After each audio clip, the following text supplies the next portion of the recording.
There's the more the Great Lakes, the Chesapeake, and the South. They were only meant; these two were only mentioned. We talked about Great Lakes in more depth last week.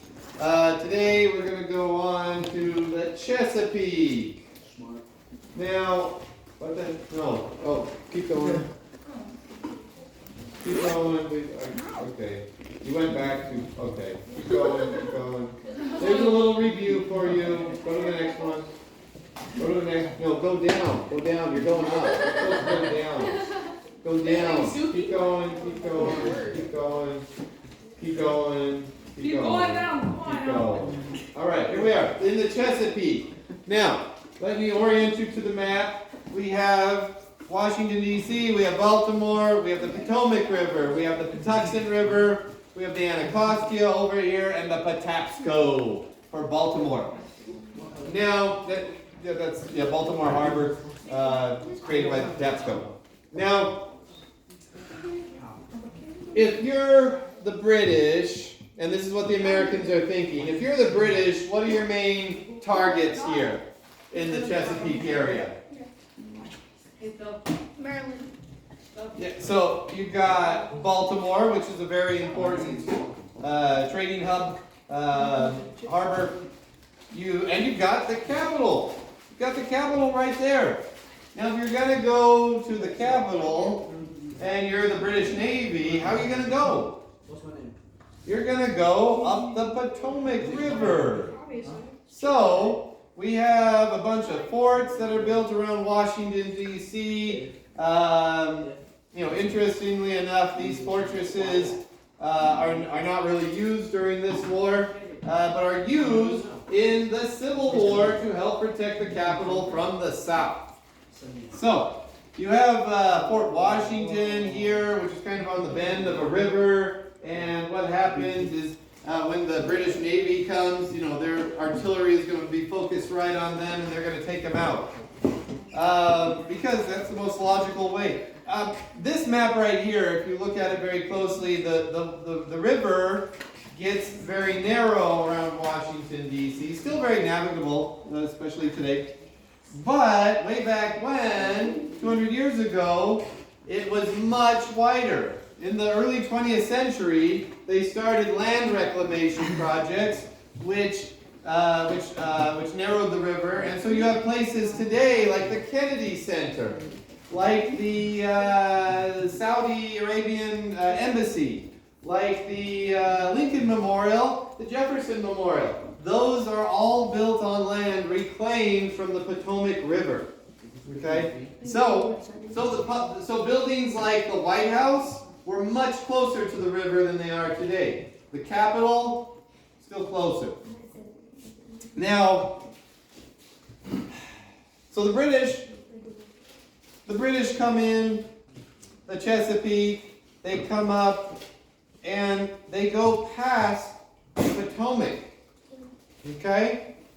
They did have one attempt to try to get up there, but it wasn't like the full fleet, and they were defeated by some local resistance, and so what they do here is they go up the Patuxent, and they land there, and they go up they march their soldiers up the Patuxent, and all the while, everyone in D.C., especially the Secretary of War, is saying, "Oh, they're going to Baltimore."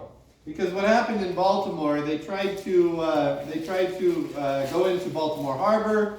You have fortresses around here, the main one being Fort McHenry. We'll go into more details on Fort McHenry soon, but they're right here, and so they're protecting the mouth of the river and able to stop the British.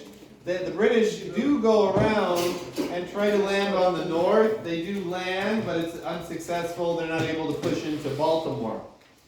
So they think because of that, these British soldiers, the infantry is going to march all the way and attack from the south. So all federal forces, U.S. federal forces, are diverted to Baltimore. Nothing in Washington, D.C. Nothing near D.C. Okay? The British are just going past. Well, the British come up this way, and they actually turn left right here. They cross the Anacostia at a very shallow area, so it's not really an obstacle for them. And they go they go through Bladensburg in Washington, or just outside of Washington D.C., Bladensburg, Maryland. And what happens is all we have to muster is local D.C. militia. Now you have the British forces that are coming here are veterans of the Napoleonic Wars, and as soon as they start shooting, the D.C. militia flees. They leave. And you know who was out there with them? The Secretary of War and President Madison. Now, they flee, they go to Arlington. Let me tell you about Dolly Madison's day. Dolly Madison gets up, she knows her husband has a battle outside of D.C., and so he'll be back for dinner. And so she makes this huge feast for him. If he wins, then he has a victory feast. If he is defeated, then he can console himself with food and drink at the dinner table. Well, the British are coming, and so she has to flee. What are the two things she takes with her? Her kids. The food. Not the food. That's left behind. I'll get back to the food in a minute. She takes a portrait of George Washington and also a copy, one of the original copies of the Declaration of Independence. So we still have that Declaration of Independence, and we still have that portrait of George Washington, thanks to Dolly Madison. So she flees to Arlington also, and the British come into Washington, D.C., and they burn down all the public buildings. Only the public buildings, except for one. Next slide. So they come into the White House, they see a big feast set, and so they feast. They eat and drink, and then they burn the house down.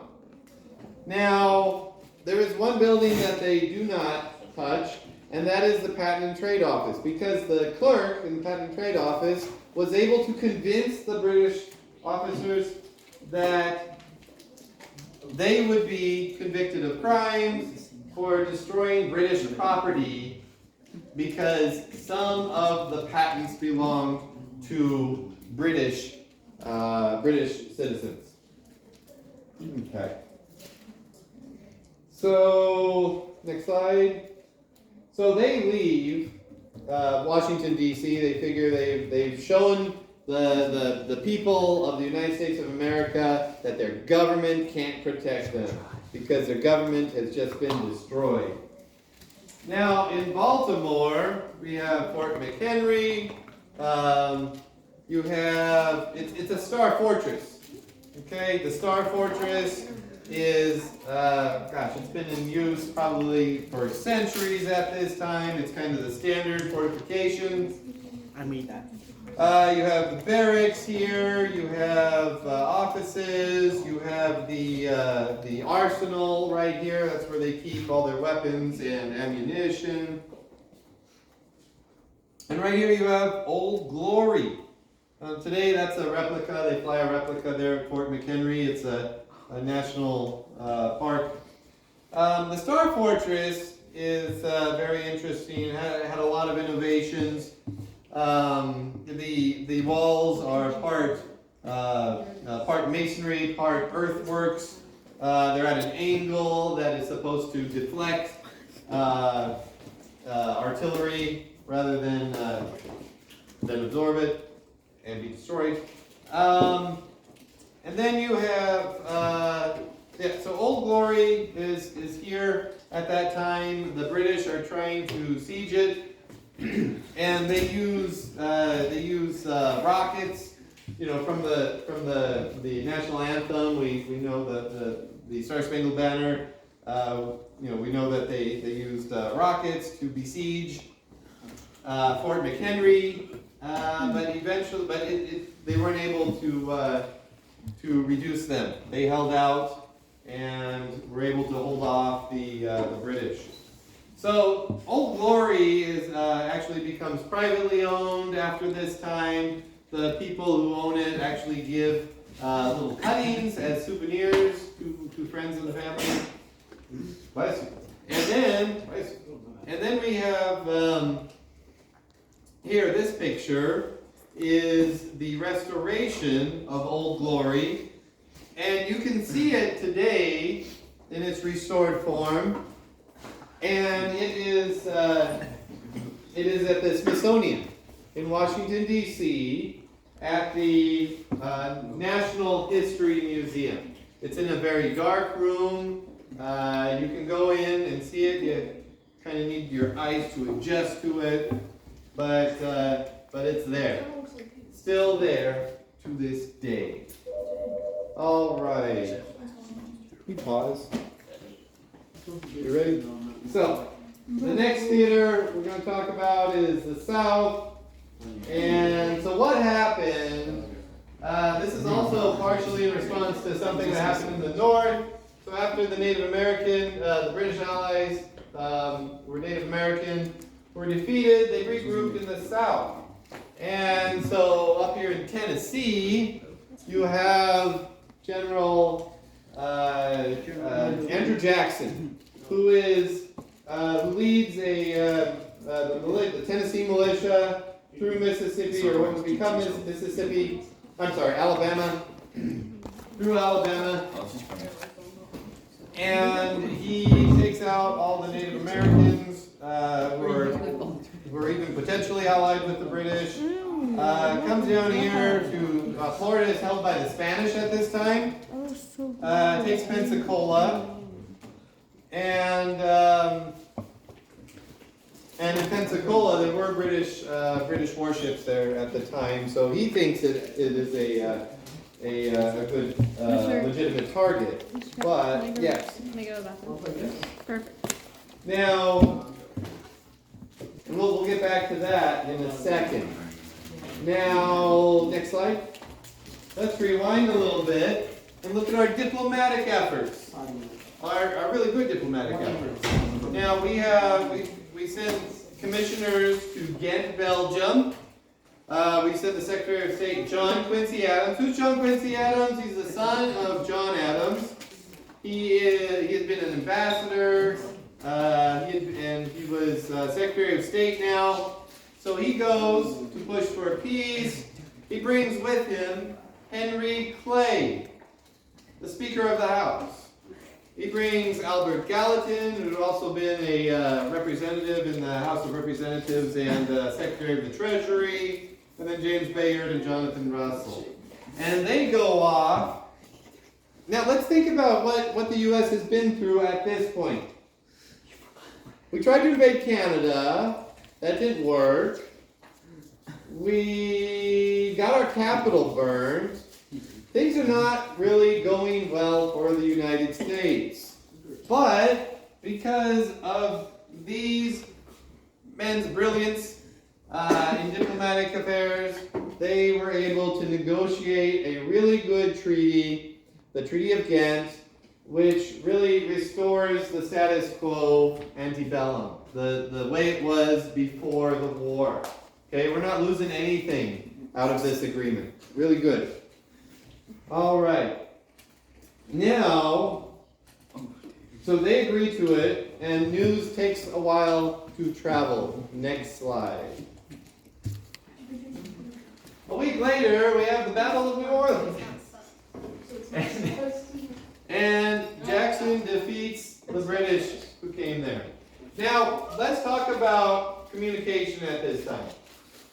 We have Washington, D.C. right here, and all the public buildings have been burned down, so communication might be kind of hard to get in and out.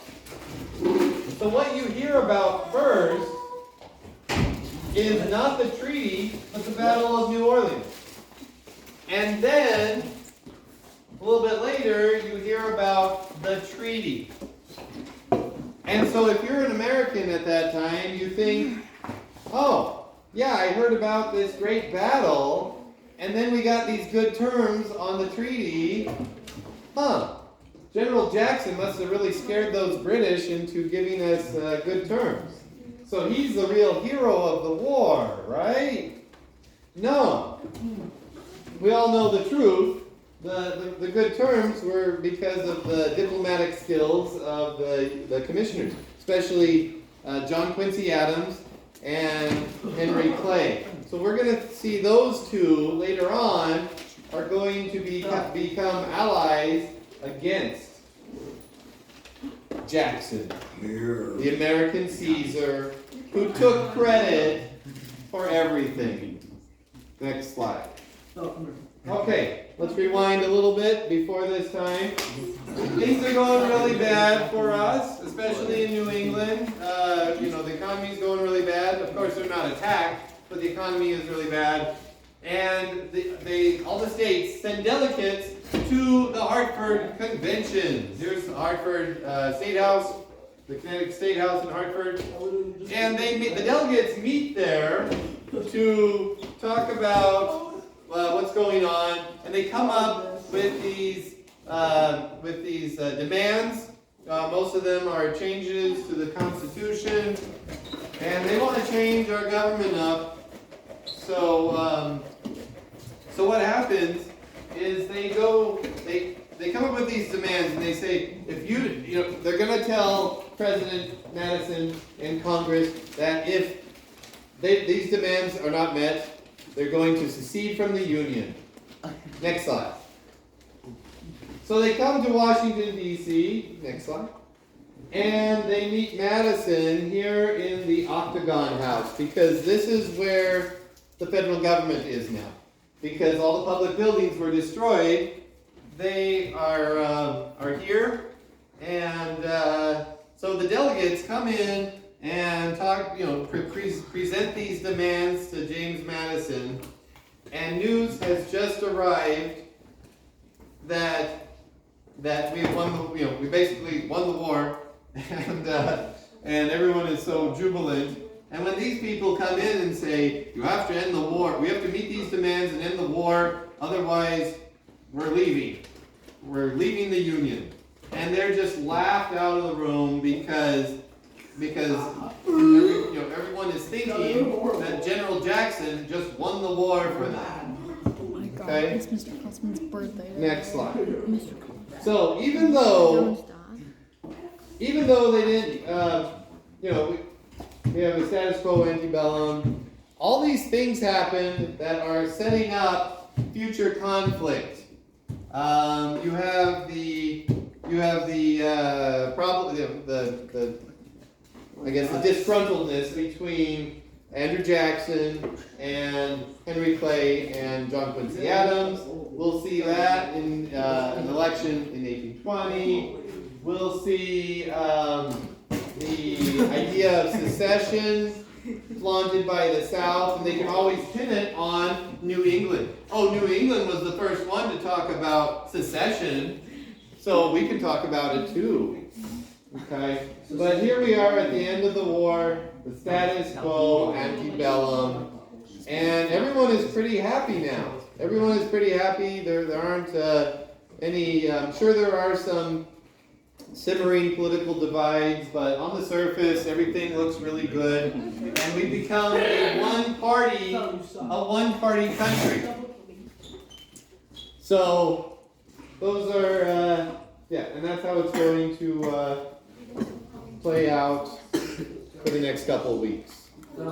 Thank you.